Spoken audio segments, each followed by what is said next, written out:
Negro. Este é o novo programa aqui do Kizomba e o primeiro abraço que eu vou dar, mentalmente, porque a gente não está podendo se abraçar na época da pandemia, é no vereador Matheus Gomes. Matheus, muito obrigado, né? A gente tinha te estendido o convite assim que tu havia sido eleito, mas com o tempo as agendas acabam não fechando e agora, felizmente, 2021, tu é o primeiro aqui a estrear esse programa tão importante para nós. Obrigado pela tua presença. Eu que agradeço, estou me sentindo abraçado aí por ti, por toda a equipe do Kizomba. Agradeço muito pelo espaço. Matheus, para começar assim, quem é que é Matheus Gomes, extra-vereador? Matheus Gomes é um cara da correria, do movimento, literalmente, não só do ponto de vista político, mas cultural. Sempre desde pequeno circulei por todas as regiões assim da cidade de Porto Alegre, né? Meus laços familiares estão aqui, estão na região sul do estado, como é comum também para muitos de nós, negras e negros, né? Viemos de baixo assim do mapa do Rio Grande do Sul e estamos hoje começando a ocupar o nosso espaço do ponto de vista político aqui na capital com a eleição da primeira bancada negra. Eu tenho 29 anos, sou professor de História, atualmente faço o meu mestrado na URGS também nessa área, né, na História. Trabalhei nos últimos 3 anos no IBGE, no Instituto Brasileiro de Geografia e Estatística, fazendo pesquisas, né, de indicadores sociais das comunidades que podiam dar por todas as regiões de Porto Alegre também com esse olhar, né? Então, juntando essa vivência assim, que eu tenho desde pequeno na cidade, com um olhar técnico sobre o que é as condições de vida da nossa população, isso para mim foi uma experiência muito importante. E também, enfim, me identifico desde que eu nasci praticamente com vários elementos da nossa cultura, principalmente com a música, o samba, o carnaval, o hip hop. Tenho um olhar que é construído também a partir desses agentes para pensar a política e a nossa vivência aqui na cidade. Então é sempre difícil se definir, mas trouxe alguns elementos assim para pensar esse movimento que eu falei, nessa circulação que eu tenho, né, como homem negro na cidade de Porto Alegre por diferentes ambientes, que é o que me proporcionou hoje estar vivendo essa experiência na Câmara de Vereadores. Perfeito. Matheus, a militância, ela vem do gosto das pessoas de militar, né? De vários aspectos. A gente pode usar até o amor e a dor. Há pessoas que militam pelo amor, né? Pelo fato de se identificar com a causa e lutar por ela. Há pessoas que militam pela dor, né? Que tenham vivido aquilo na pele. Tu viveu o preconceito, vivenciou o preconceito por ser negro? Sim, muitas vezes. Eu sempre me vem na lembrança questões da infância, né? Primeira vez que eu estava brincando na rua e um policial passou por mim olhando de maneira dura, né? Um olhar intimidador. Ou a vez que eu entrei na universidade, na época a segunda turma de cotistas negros, na minha primeira semana de aula, um segurança me expulsou da fila do restaurante universitário. Na minha primeira experiência de emprego também, na iniciativa privada, na época eu tinha um cabelo black power, eu fui transferido no ambiente de trabalho porque eu tinha uma aparência que não se enquadrava nos padrões da empresa. Quando meu primo, Djavan, há 5 anos atrás, foi assassinado pela polícia de maneira brutal, sem justificativa alguma, um crime que até hoje não foi resolvido.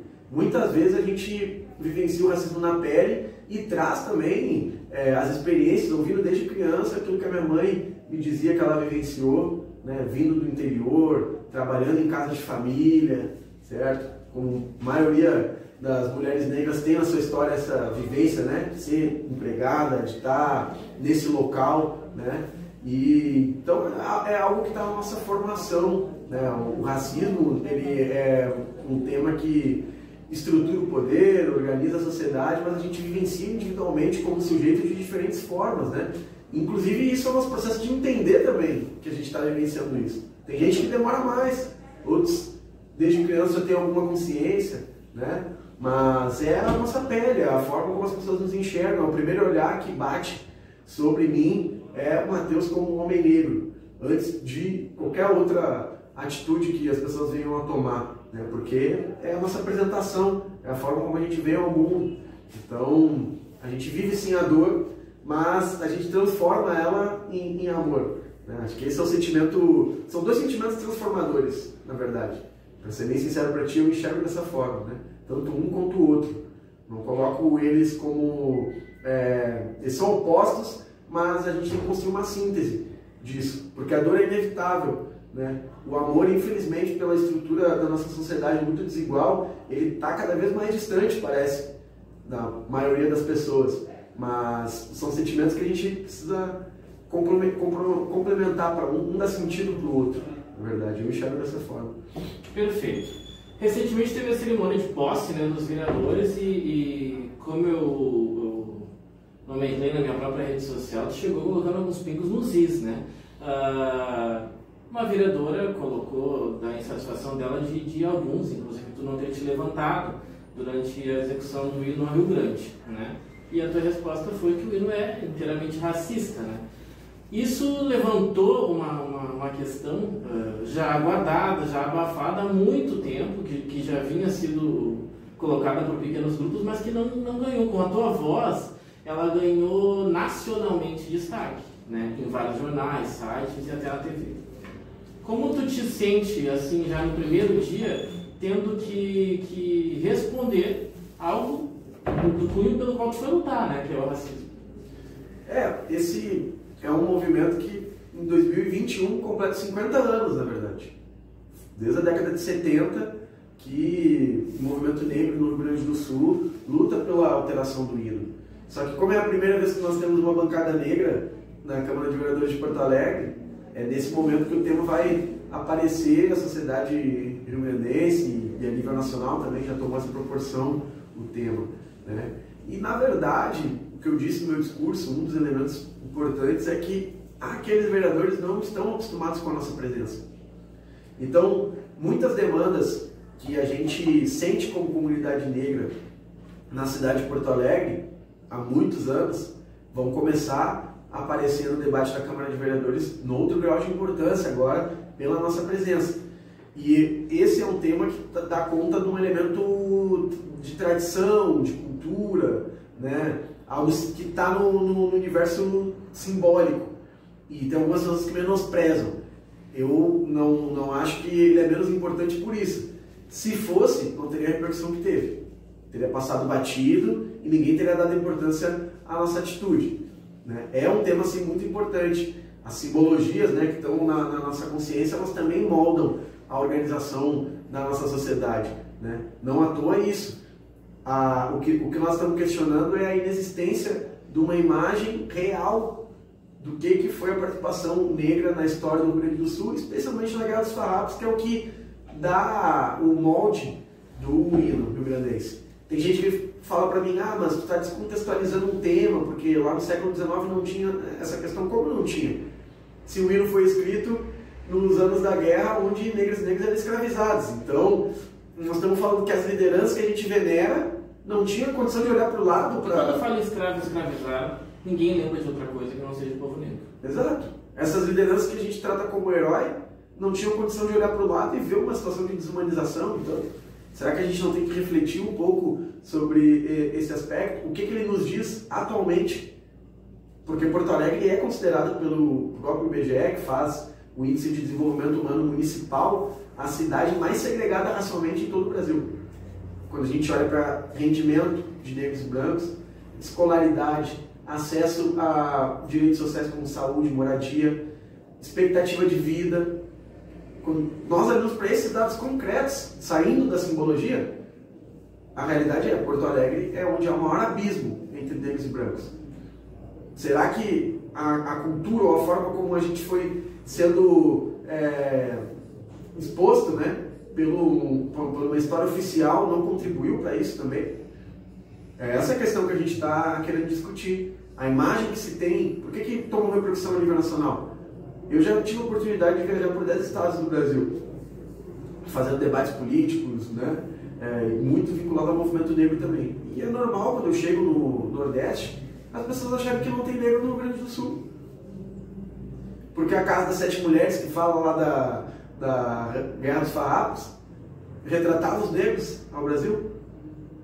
Como é que a gente aparece para as pessoas? Talvez teve uma ruptura com isso aí, à medida que chegou um cara tipo o Ronaldinho Gaúcho aí, né? Do jeito dele e tal, fazendo samba e mostrando que também tem negro no Rio Grande do Sul, mas mesmo assim, o vínculo, o olhar das pessoas sobre nós, negros do Sul, é assim... E eu acho que a presença de vocês é importante para dizer que o negro também faz muito mais coisas, não desmerecendo essas, do que jogar bola e fazer samba, né? Exatamente. Alguns deram a infelicidade, mas agora nós temos a felicidade de ter, além de negro, um historiador que entende do que está falando, né? E eu não sei como é que tu foi pego com a ideia, claro que com felicidade, né? Daqui a pouco estávamos lutando para ter um representante negro e a gente tem 5.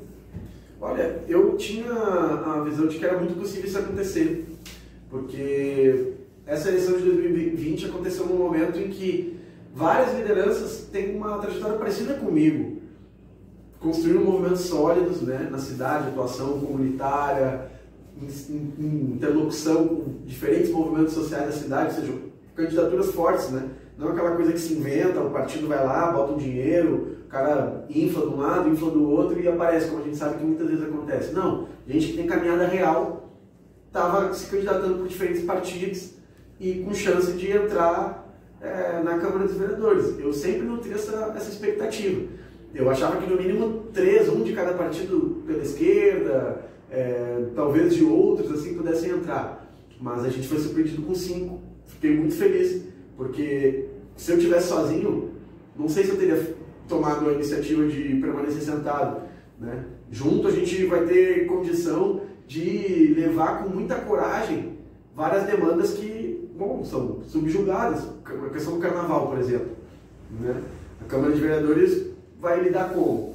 Ao lado ali de um ambiente que é muito importante para a cultura do Rio Grande do Sul também, né? Que é o espaço ali do acampamento Farroupilha, a poucos metros de onde era o carnaval no início dos anos 2000, né? Ali na Augusto de Carvalho. A Câmara de Vereadores está nesse símbolo. Como é que ela vai olhar para o carnaval de Porto Alegre? E muitos vereadores dizem que é um gasto menos importante, né? Tratam assim dessa forma, como se fosse um gasto só, né? Não tivesse uma economia, uma cadeia produtiva no entorno. Isso é um tema importante para a comunidade negra. Nós vamos ter que botar essas questões agora com muita força. Regularização fundiária, por exemplo, é uma questão que atinge comunidades quilombolas. Porto Alegre é a cidade com o maior número de quilombos urbanos do Brasil.